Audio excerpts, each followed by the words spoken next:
Hello and welcome back to my channel. My name's Tracy Mayhew, and if you've not been here before, I write contemporary romances and YA fantasy fiction based around myths and legends. I do occasionally talk about books on my channel, and I also have an indie book club that I like to add to every time I read an indie book, just so that I can help spread the word about indie authors and their books. This video is going to be about a book called Brave Start by Andrea J. Severson.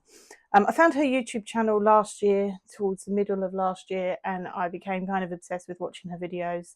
If you've not seen her channel before, I highly recommend it. I'll leave a link to it in the description box below, so you can go and check those videos out. But she also writes contemporary romances. Now, I joined her Patreon in December because every day she was adding to a story, a Christmas story, for the whole month of December. And I really enjoyed that, really enjoyed her writing. So I thought, you know what? It was linked to her series Across the Pond. And I thought, I'm going to check out those books from the beginning. So A Brave Start is the start of that series. And I have to say, overall, I wasn't disappointed.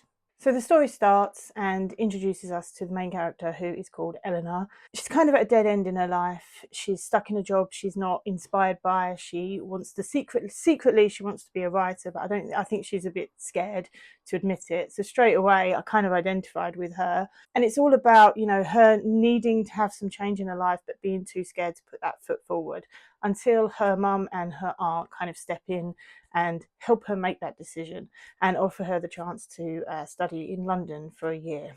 As I said before, I really identified with the character of Eleanor, mostly because she was a kind of like an adjunct teacher. Now, I don't know, being from the UK, I don't know what that means, but based on what I read, it's kind of like what I do, not substitute as such, but she's not got a full-time job in a college. If you are American and you're watching this video, please explain what an adjunct teacher is, because I'm really interested to know. At times, I felt like my own story and my own journey was being played out on the page. So straight away, I was locked into this story, and I was cheering Eleanor on, even though at times, I have to admit, I just wanted to shout at her to make a decision. just be a bit more decisive. She goes through so much change in this story, and as the book progresses, she learns to stand on her own 2 feet, learns to make those decisions for herself. And I was really pleased to have a front row seat to that journey and that realization for that character. I will say that though, at times her relationship with Mark was I was a bit confused about that. It was a bit repetitive. I was like, why are you trying so hard with this guy? This guy's clearly not a great guy. Move on past him, please. But, you know, we needed that kind of like push and pull with him in order to, you know, see how wonderful Patrick was. So as someone who lives in the UK, it was really nice to see London through someone else's eyes. Obviously, Eleanor is from America, so she has probably a slightly more romanticized view of London than I do. But it was really nice to see the city through her eyes. And the level of detail and description that Andrea has put into the book was impressive. I think that she picked some really nice places to showcase to the reader and show London at its very best. Now, as you know, if you've read my books, you know I am not into spicy romances. So this romance is a slow burn, and I was so pleased that it was a slow burn. Ellie and Patrick's relationship is really, really delightful. Patrick's just lovely. He is just so respectful and so considerate of Ellie's feelings, and that was really nice to see, especially considering everything that she's been through in her past, in her history. It was just nice for her to have someone in her life that was just considerate of her feelings. The risk sometimes with romance is that you rush the ending and everything works out perfectly. But what I liked about A Brave Start was that the ending wasn't rushed.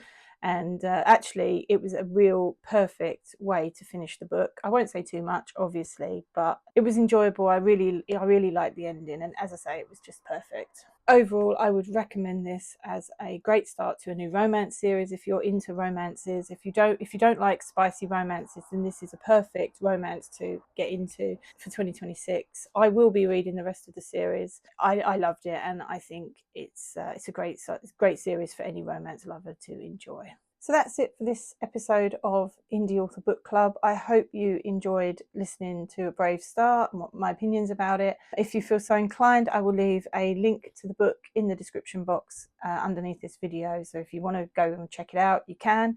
It is in Kindle Unlimited, as is the rest of the series. So if you have a subscription, that's just perfect. There's nothing really stopping you from checking it out.